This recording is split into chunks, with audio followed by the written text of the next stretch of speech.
नमस्तु भयम दोस्तों, 3 मार्च 2026 को पड़ने वाले इस भयंकर चंद्र ग्रहण को हल्के में लेने की गलती मत कीजिए। ये कोई साधारण खगोलीय घटना नहीं मानी जा रही, बल्कि फाल्गुन मास की पूर्णिमा के साथ पड़ने वाला ये विशेष संयोग परंपरागत मान्यताओं के अनुसार अत्यंत काल बताया गया है।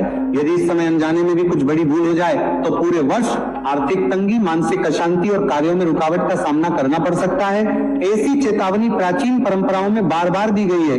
3 मार्च मंगलवार के दिन फाल्गुन पूर्णिमा और चंद्र ग्रहण का जो संयोग बन रहा है उसे बहुत ही प्रभावशाली माना गया है।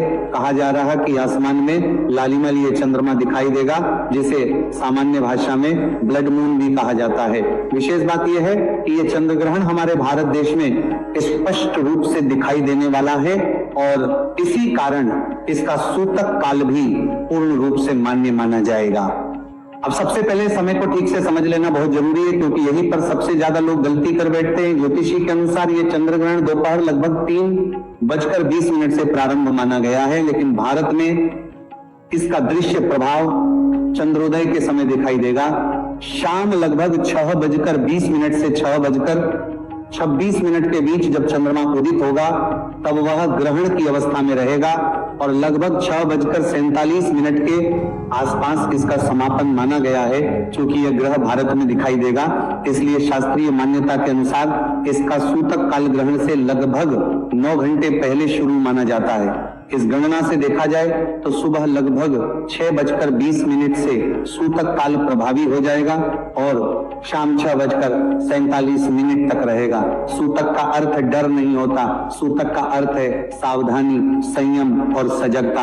हमारे यश श्री मुनियों ने अनुभव आधार पर कुछ नियम बनाए ताकि मनुष्य इस संवेदनशील समय में अपने आचरण को संतुलित रख सके। लेकिन आज के समय में लोग या तो इसे पूरी तरह नजरअंदाज कर देते हैं या बिना समझे डर जाते हैं, जबकि सच्चाई यह है कि यह समय आत्मसंयम और मन की शुद्धि पर ध्यान देने का होता है। इसी संदर्भ को समझने के लिए हमें समुद्र मंथन की उस प्राचीन कथा की ओर जाना होगा जहां से ग्रहण की पौराणिक व्याख्या शुरू होती है। जब देवताओं दानवों ने अमृत प्राप्त करने के लिए समुद्र मंथन किया, तब अमृत कलश निकलने पर भगवान विष्णु ने मोहिनी रूप धारण किया ताकि देवताओं को अमृत पिलाया जा सके। उसी समय स्वरभानु नाम का एक चालाक दानव देवताओं के बीच छिपकर बैठ गया और अमृत पीने लगा। सूर्य और चंद्र ने उसे पहचान लिया और भगवान विष्णु ने सुदर्शन चक्र से उसका सिर धड़ से अलग कर दिया, लेकिन अमृत उसके गले तक पहुंच था, इसलिए उसका सिर राहु और धधकेतु कहलाया। पौराणिक मान्यता के अनुसार तभी से राहु समय समय पर सूर्य और चंद्र पर छाया डालता है। इस कथा का गुण भाव यह है कि प्रकाश और छाया का खेल सृष्टि का स्वाभाविक नियम है और ऐसे समय में मनुष्य को अधिक सजग रहने की सलाह दी गई है। अब बात करते हैं उन गलतियों की जो लोग ग्रहण और सूतक काल में अनजाने में कर बैठते हैं। अभी तक आपने समझ लिया कि यह समय क्यों संवेदनशील माना जाता है और सूतक का अर्थ क्या है। अब हम सीधे उस सबसे महत्वपूर्ण हिस्से पर आते हैं जहां अधिकतर लोग अनजाने में गलती कर बैठते हैं। याद रखिए, परंपराओं में बताए गए नियमों का उद्देश्य डर पैदा करना नहीं है, बल्कि जीवन में अनुशासन और सजगता बनाए रखना है। सबसे पहली सावधानी घर के मंदिर और पूजा पाठ से जुड़ी बताई गई। परंपरा के अनुसार जैसे ही सूतक काल प्रारंभ हो, उससे घर के मंदिर में नियमित पूजा संपन्न कर लेनी चाहिए। इसके बाद मंदिर के कपाट बंद कर दिए जाते हैं या हल्का सा पर्दा डाल दिया जाता है। इसका अर्थ ये नहीं कि भगवान की पूजा बंद हो जाती है या ईश्वर की कृपा रुक जाती है। इसका वास्तविक भाव यह है कि उस अवधि में बाहरी विधि विधान से अधिक महत्व मानसिक जप, ध्यान और स्मरण को दिया जाए। बहुत से लोग भ्रमित हो जाते हैं और पूरी तरह पूजा पाठ छोड़ देते हैं, जो उचित नहीं माना गया। इस समय जोर से घंटी बजाना, बड़ी आरती करना या विस्तृत पूजा विधि करना टालने की परंपरा है, लेकिन मन ही मन भगवान का नाम लेना, मंत्र जप करना और ध्यान करना अत्यंत शुभ माना गया है। इसलिए इस बारीक अंतर को समझना बहुत जरूरी है। अब बात करते हैं भोजन से जुड़ी सावधानी की, जिसे लोग अक्सर हल्के में ले लेते हैं परंपरागत यह कहती है कि सूतक काल लगने के बाद नया भोजन पकाने और खाने से बचना चाहिए। इसलिए पुराने समय में लोग सूतक से पहले ही भोजन बना लेते थे और आवश्यकता पड़ने पर उसी का उपयोग करते थे। साथ ही एक विशेष परंपरा ये रही है कि पहले से रखे भोजन दूध या पानी में तुलसी के पत्ते डाल दिए जाते हैं। तुलसी को शुद्धता और संरक्षण का प्रतीक माना गया है। इसका भाव यह है कि भोजन की पवित्रता और बनी रहे। आधुनिक दृष्टिकोण से देखें तो लंबे समय तक रखा भोजन सावधानी से ही ग्रहण करना चाहिए। यह बात आज का विज्ञान भी मानता है। इसीलिए इन परंपराओं के पीछे व्यावहारिक सोच भी छिपी हुई है।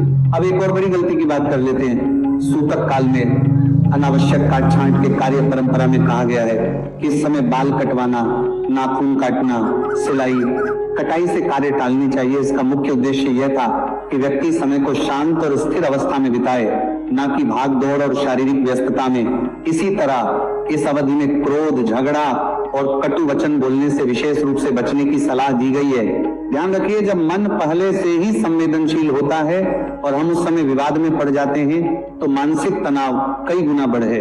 हमारे ऋषियों ने शायद इसी मनोवैज्ञानिक तथ्य को समझकर यह नियम बनाए थे कि ऐसे समय में वाणी और व्यवहार पर संयम रखा जाए। अब विशेष रूप से बात करते हैं गर्भवती महिलाओं के बारे में, क्योंकि परंपराओं में उनके लिए अतिरिक्त सावधानी बताई गई है। उन्हें सलाह दी जाती है कि सूतक और ग्रहण के समय अनावश्यक बाहर ना निकले, अधिक श्रम ना करें और शांत वातावरण में रहें। इसका उद्देश्य भय पैदा करना नहीं बल्कि सुरक्षा और विश्राम सुनिश्चित करना है।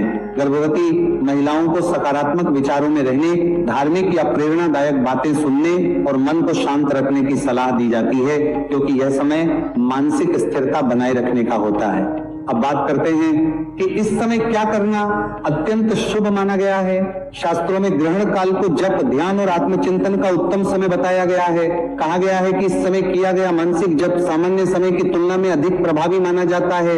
इसीलिए यदि संभव हो तो शांत स्थान पर बैठकर अपने इष्ट देव का स्मरण करना, गायत्री मंत्र, महामृत्युंजय मंत्र या सरल नाम जप करना बहुत शुभ बताया गया है। यहाँ एक बात विशेष रूप से समझ लीजिए, इस समय बाहरी दिखावे से ज्यादा महत्व मन की स्थिति का है। यदि मन है, विचार सकारात्मक है और भाव श्रद्धा का है तो वही सबसे बड़ा साधन माना गया है। ग्रहण समाप्त होने के बाद शुद्धि की परंपरा भी बताई गई है। जैसे ही ग्रहण समाप्त हो, स्नान करना शुभ माना गया है। स्वच्छ वस्त्र धारण करना, घर की हल्की सफाई करना और मंदिर को पुनः खोलकर सामान्य पूजा प्रारंभ करना परंपरा का हिस्सा रहा है।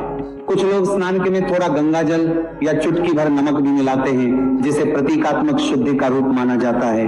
इसके बाद घर में गंगा जल का छिड़काव करने की परंपरा भी रही है। इसका उद्देश्य वातावरण को ताजगी और पवित्रता का भाव देना है। ध्यान रखिए, इन सब का मूल भाव मानसिक और वातावरणीय शुद्धि का प्रतीक है। दान का महत्व भी इस समय विशेष रूप से बताया गया है। चंद्र ग्रहण के कारण सफेद वस्तुओं का दान शुभ माना गया है, जैसे चावल, चीनी, दूध, दही, सफेद वस्त्र या चांदी। लेकिन यहाँ सबसे जरूरी बात यह है कि दान हमेशा श्रद्धा से होना चाहिए, दिखावे से नहीं। यदि दान में अहंकार आ गया तो उसका आध्यात्मिक फल कम हो जाता है। सब परंपराओं में बताया गया है। अब हम उस महत्वपूर्ण भाग पर पहुंच चुके हैं जहां परंपराओं में बताए गए विशेष उपायों और उनके पीछे छिपे भाव को समझना बहुत जरूरी हो जाता। अक्सर लोग केवल नियम सुन लेते हैं लेकिन उनके पीछे का संदेश नहीं समझते। जबकि यदि भाव समझ में आ जाए तो व्यक्ति बिना भय के भी इन बातों का सार ग्रहण कर सकता है। जैसा पहले बताया गया, ग्रहण काल को आत्मचिंतन और मन की शुद्धि का समय माना गया है। इसी संदर्भ में प्राचीन ग्रंथों में धर्मदत्त नामक एक व्यक्ति की कथा का उल्लेख मिलता है। कहा जाता है कि धर्मदत्त अत्यंत परिश्रमी था। वह दिन रात मेहनत करता था लेकिन उसके जीवन में स्थिर सफलता नहीं आ रही थी। घर में आर्थिक तंगी बनी रहती थी, मन में बेचैनी रहती थी और प्रयासों के बावजूद उसे संतोष नहीं मिल पा रहा था। एक दिन वह अत्यंत चिंतित होकर एक ज्ञानी दृश्य के पास पहुंचा और अपनी समस्या बताई। दृश्य ने उसे लंबी चर्चा की और कहा कि केवल परिश्रम ही पर्याप्त नहीं होता, जीवन में संयम, सेवा और सकारात्मक संकल्प भी उतने ही आवश्यक है। उन्होंने धर्मदत्त को कुछ सरल नियम अपनाने की सलाह दी। मन को शांत रखना, क्रोध पर नियंत्रण रखना, समय समय पर दान करना और विशेष रूप से गौ सेवा करना। धर्मदत्त ने जिसकी बात को गंभीरता से लिया और धीरे धीरे अपने जीवन में इन बातों को उतारना शुरू किया, उसने अपने व्यवहार में परिवर्तन किया, वाणी को मधुर बनाया, जरूरतमंदों की सहायता शुरू की और नियमित से गाय को अपने हाथ से हरी घास और आटे की लोई खिलाने लगा। कहा जाता है कि कुछ ही समय बाद उसके जीवन की परिस्थितियां बदलने लगी, कार्यों में रुकावट कम हुई, मन की बेचैनी घटने लगी और धीरे धीरे आर्थिक स्थिति भी सुधरने लगी। इस कथा का अर्थ चमत्कार दिखाना नहीं है, बल्कि ये समझाना है कि जब व्यक्ति अपने आचरण को संतुलित करता है, सेवा और करुणा का भाव जगाता है, इसी कारण ग्रहण के बाद गौ सेवा को विशेष रूप से शुभ माना गया है। यदि संभव हो तो ग्रहण समाप्ति के बाद किसी गौशाला में जाकर गाय को हरी घास गुड़ मिली रोटी या आटे की लोई अपने हाथ से खिलाने की परंपरा बताई गई है। इसका मूल भाव करुणा, कृतज्ञता और सेवा का अभ्यास है।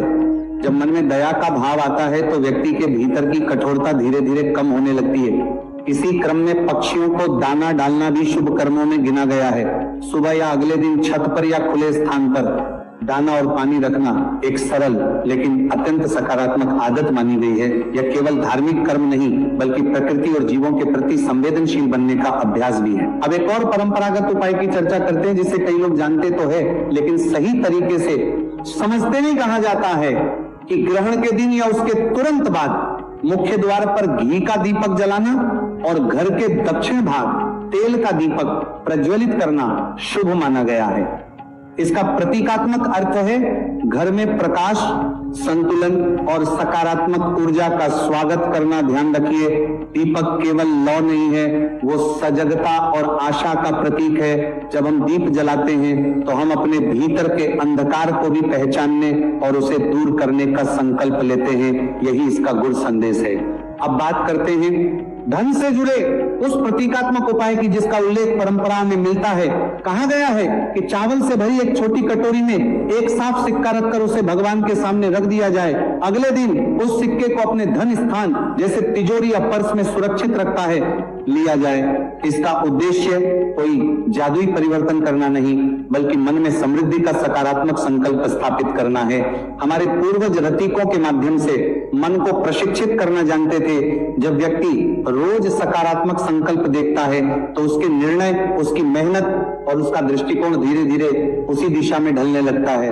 यदि किसी व्यक्ति को जीवन में लगातार बाधाएं, विरोध या मानसिक तनाव का अनुभव हो रहा हो तो इस समय शांत होकर प्रार्थना करना भी अत्यंत उपयोगी माना गया है। परंपरा कहती है किसी के लिए सोचने के बजाय ईश्वर से न्याय और संतुलन की प्रार्थना करनी चाहिए, क्योंकि नकारात्मक भाव सबसे पहले उसी व्यक्ति को प्रभावित करते हैं जिसके मन में वे उत्पन्न होते हैं। फाल्गुन पूर्णिमा और चंद्र ग्रहण का यह संयोग हमें गहरा जीवन संदेश देता है। जैसे चंद्रमा कुछ समय के लिए छाया में चला जाता है और फिर पुनः पूर्ण प्रकाश के साथ प्रकट होता है, वैसे ही मनुष्य के जीवन में भी कठिन समय स्थायी नहीं रहता।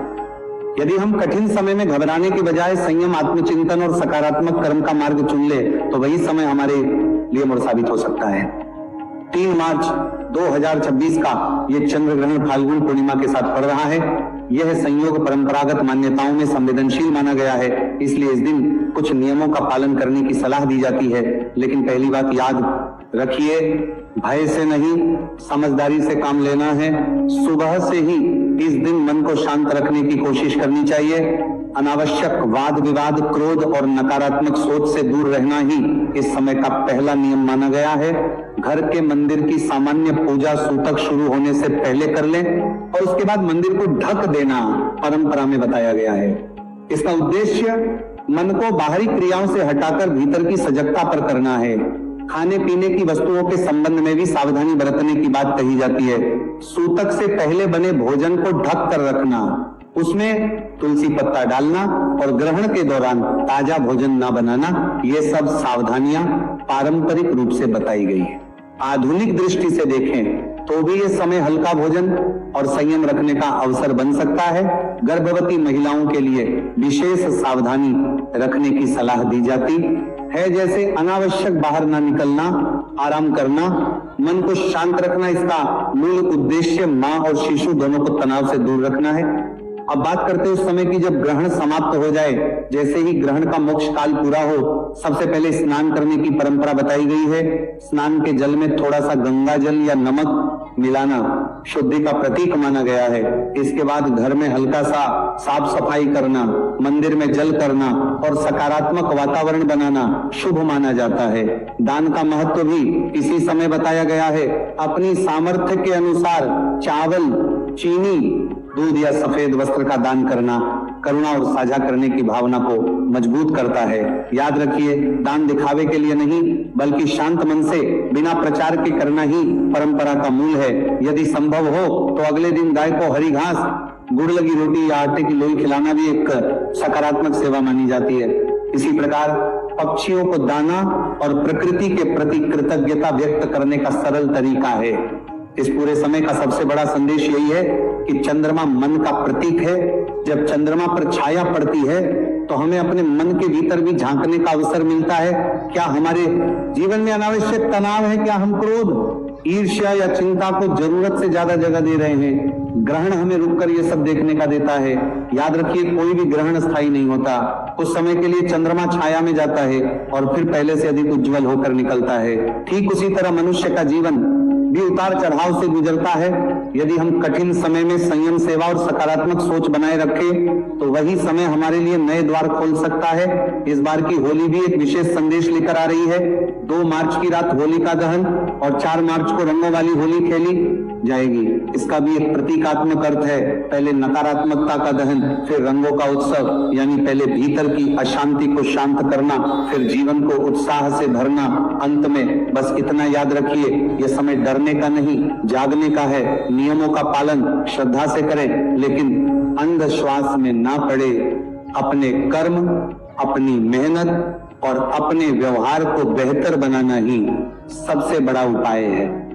तो ये थी संपूर्ण जानकारी, होली पर लगने वाले चंद्र ग्रहण की संपूर्ण जानकारी। अगर आपके मन में कोई प्रश्न है तो कमेंट। ग्रहण फाल्गुन पूर्णिमा के साथ पड़ रहा है। यह संयोग परंपरागत मान्यताओं में संवेदनशील माना गया है, इसलिए इस दिन कुछ नियमों का पालन करने की सलाह दी जाती है। लेकिन पहली बात याद रखिए, भय से नहीं समझदारी से काम लेना है। सुबह से ही इस दिन मन को शांत रखने की कोशिश करनी चाहिए। अनावश्यक वाद विवाद, क्रोध और नकारात्मक सोच से दूर रहना ही इस समय का पहला नियम माना गया है। घर के मंदिर की सामान्य पूजा सूतक शुरू होने से पहले कर लें और उसके बाद मंदिर को ढक देना परंपरा में बताया गया है। इसका उद्देश्य मन को बाहरी क्रियाओं से हटाकर भीतर की सजगता पर करना है। खाने पीने की वस्तुओं के संबंध में भी सावधानी बरतने की बात कही जाती है। सूतक से पहले बने भोजन को ढक कर रखना, उसमें तुलसी पत्ता डालना और ग्रहण के दौरान ताजा भोजन ना बनाना, ये सब सावधानियां पारंपरिक रूप से बताई गई है। आधुनिक दृष्टि से देखें तो भी ये समय हल्का भोजन और संयम रखने का अवसर बन सकता है। गर्भवती महिलाओं के लिए विशेष सावधानी रखने की सलाह दी जाती है, जैसे अनावश्यक बाहर ना निकलना, आराम करना, मन को शांत रखना। इसका मूल उद्देश्य मां और शिशु दोनों को तनाव से दूर रखना है। अब बात करते हैं उस समय की जब ग्रहण समाप्त हो जाए, जैसे ही ग्रहण का मोक्ष काल पूरा हो, सबसे पहले स्नान करने की परंपरा बताई गई है। स्नान के जल में थोड़ा सा गंगा जल या नमक मिलाना शुद्धि का प्रतीक माना गया है। इसके बाद घर में हल्का सा साफ सफाई करना, मंदिर में जल करना और सकारात्मक वातावरण बनाना शुभ माना जाता है। दान का महत्व भी इसी समय बताया गया है। अपनी सामर्थ्य के अनुसार चावल, चीनी, दूध या सफेद वस्त्र का दान करना करुणा और साझा करने की भावना को मजबूत करता है। याद रखिए, दान दिखावे के लिए नहीं बल्कि शांत मन से बिना प्रचार के करना ही परंपरा का मूल है। यदि संभव हो तो अगले दिन गाय को हरी घास, गुड़ लगी रोटी या आटे की लोई खिलाना भी एक सकारात्मक सेवा मानी जाती है। इसी प्रकार पक्षियों को दाना और प्रकृति के प्रति कृतज्ञता व्यक्त करने का सरल तरीका है। इस पूरे समय का सबसे बड़ा संदेश यही है कि चंद्रमा मन का प्रतीक है। जब चंद्रमा पर छाया पड़ती है तो हमें अपने मन के भीतर भी झांकने का अवसर मिलता है। क्या हमारे जीवन में अनावश्यक तनाव है? क्या हम क्रोध, ईर्ष्या या चिंता को जरूरत से ज्यादा जगह दे रहे हैं? ग्रहण हमें रुककर ये सब देखने का देता है। याद रखिए, कोई भी ग्रहण स्थायी नहीं होता। कुछ समय के लिए चंद्रमा छाया में जाता है और फिर पहले से अधिक उज्जवल होकर निकलता है। ठीक उसी तरह मनुष्य का जीवन भी उतार चढ़ाव से गुजरता है। यदि हम कठिन समय में संयम, सेवा और सकारात्मक सोच बनाए रखें तो वही समय हमारे लिए नए द्वार खोल सकता है। इस बार की होली भी एक विशेष संदेश लेकर आ रही है। 2 मार्च की रात होलिका दहन और 4 मार्च को रंगों वाली होली खेली जाएगी। इसका भी एक प्रतीकात्मक अर्थ है। पहले नकारात्मकता का दहन, फिर रंगों का उत्सव, यानी पहले भीतर की अशांति को शांत करना, फिर जीवन को उत्साह से भरना। अंत में बस इतना याद रखिए, यह समय डरने का नहीं, जागने का है। नियमों का पालन श्रद्धा से करें, लेकिन अंधविश्वास में ना पड़े। अपने कर्म, अपनी मेहनत और अपने व्यवहार को बेहतर बनाना ही सबसे बड़ा उपाय है। तो ये थी संपूर्ण जानकारी, होली पर लगने वाले चंद्र ग्रहण की संपूर्ण जानकारी। अगर आपके मन में कोई प्रश्न है तो